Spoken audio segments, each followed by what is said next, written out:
back to the channel, guys. My name is Oscar. Today we're going to be taking care of some aiptasia that's been growing in 50-gallon lagoon. I have not had an infestation of that sort like ever. Most of my other tanks didn't have any noticeable infestations of aiptasia. I'm sure they were there, but they were just not noticeable enough for me to really care about them. And the way aiptasia gets in your tank is through improper cleaning and quarantining of frags. I don't have a quarantine setup, so I do not quarantine any of my frags. So that's pretty much how they get into every system, is you don't quarantine or you don't take the frag plugs off. Most of my stuff are zoanthids, so I have like 50 different species, and most of them I cannot take the plugs off because it is one polyp and stuff like that. And I don't want to risk losing the polyp in the tank by improperly gluing them to another frag plug. Now, it wasn't a problem up until they were stinging some of my zoanthid colonies to the point where they will not open up as much anymore. They aren't collecting as much light and aren't growing as quickly. Now, it's a big problem for me because I want them to fill out in the tank yesterday, so as quick as possible.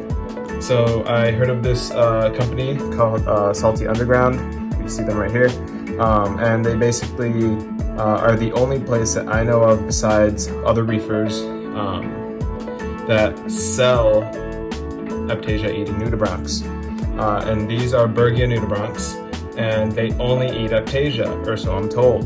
On their website there's a lot of information, so I'd recommend you go check them out. So basically these things will just hunt aiptasia and eat them, small, big, whatever, but they eat all of them. As you guys know, if you leave one part of an aiptasia on a rock, it'll grow back into a new one. When they get stressed, they multiply even more. A copper-banded butterfly was not a good route, or a butterfly in general was not a good route for me because I only have a 50-gallon tank. There is only like 30 or 40 anemones in there, not enough to sustain a butterfly fish. They also have a very low survivability rate in the ocean, and they basically do not do well in captivity. I also do not have a reputable source of them here. Or not reputable, but I don't have a source. So the fish store here I used to work at, I'm in Key Largo right now, actually in the Florida Keys. They get them in from time to time, but because of the quarantine, you know, a lot of things are hard to source, stuff like that. But I just wasn't gonna go that route. I don't want a fish dying on me when I don't have any more anemones and stuff like that. And yeah, so peppermint shrimp are another option. I didn't go that route because I have cleaner shrimp, and I don't want any more shrimp in the tank, and peppermint shrimp are a done deal. They won't definitely go after it. Filefish are another one. I don't want a filefish in my tank, and a lot of these things do not go after it. The anemones, like, for sure. But apparently the Bergia nudibranchs, this is their only food source. They will only eat this stuff. So this is my best bet for this, and you do need to help these guys out a little bit. So let's see here. So there's arrival, there's a live arrive guarantee, gives you like a Bergia acclimation process. So they're in a salinity of 1.025, 0 nitrates, minus 1.026, 0 nitrates, I think, or maybe 1.2 parts per million. So I'm just gonna drip acclimate these guys for a little while. It's pretty much what it says here, but I'll definitely read the instructions and summarize it later. There's always so many packing peanuts in these boxes. I kind of wish there wasn't.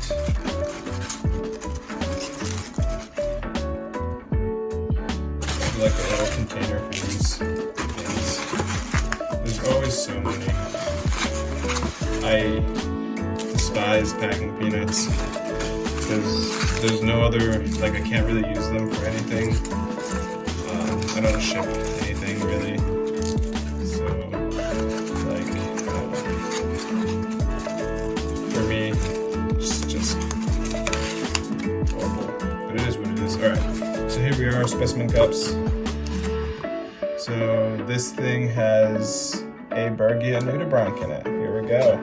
Let me see if I can get you guys to see it.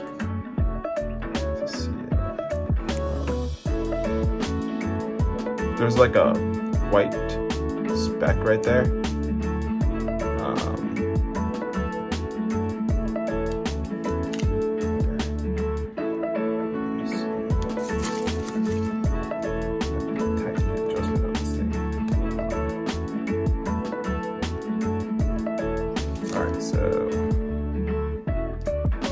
there's a guy.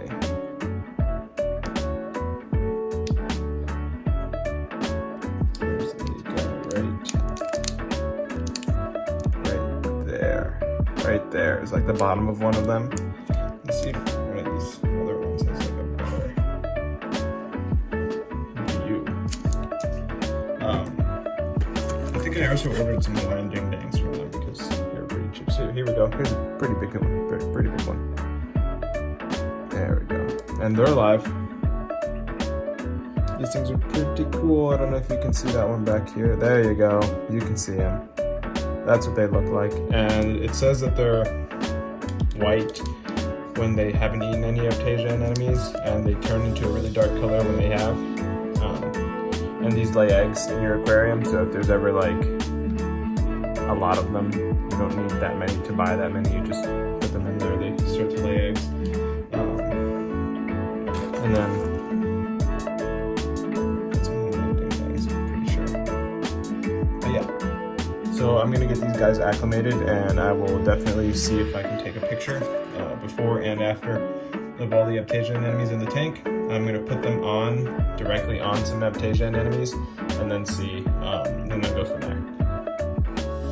Alright guys, so forgive the audio, I forgot my mic in Orlando. I'm in the Keys right now. I wanted to give you guys a kind of like a shot of what these nudibranchs look like. They're like little slug looking things, and they're supposed to go in your aquarium. So right now I'm acclimating them, and I'm going to give you guys a little insight on the aiptasia infestation in my tank. So as you can see, there is aiptasia everywhere, and I'm sorry for the blurry video. I actually don't really know what happened. I think my iPhone just wasn't focusing right, but you can kind of see where all the aiptasia is in between the zoas there, right underneath that little frag disc. In the back there, it's a pretty big one. It's infesting and bothering the hell out of the sympodium, and there's some right there. So this stuff is absolutely everywhere, and it's just annoying the corals and annoying me to a point where I need them gone, or at least managed a little better, because I don't think that this is a one-stop solution for everything, but it definitely will help keep the numbers back for now, at least until I can get in there and glue them down or something. Alright guys, so I put them as close to some aiptasia as I could, and they are kind of not really going after the aiptasia right now. I think they will do that when the lights turn off. I mean, that one is kind of going after the aiptasia near there. And then the other ones are just kind of settling in. So I didn't take a video of me putting them in there because it was kind of hard to do that while I was one-handed. So there's another one. I'm going to try and show you most of them. But I got 6 because that was the recommended for my tank size and the infestation level in this tank. So hopefully by tomorrow we see some progress. I'm going to keep documenting, and if you don't follow my Instagram and stuff, definitely give it a follow. It's at Flowering Reefs, and definitely stay tuned for this. I'm going to be making another video on progress of this. Just by using the nudibranchs, I just want to see how much they can do on their own before I have to intervene and help them out a little bit. So yeah, thanks for watching guys. See you on the next one. Also, definitely go check out SaltyUnderground. This is one of the places where you can find Brigade nudibranchs at pretty reasonable prices. I think I spent less than $80 on these guys. I had to hit a quota, so I got Hawaiian ding dangs and stuff like that. But yeah, definitely this is an option, a very good one. And remember to like, comment, subscribe if you guys learned anything, have any questions.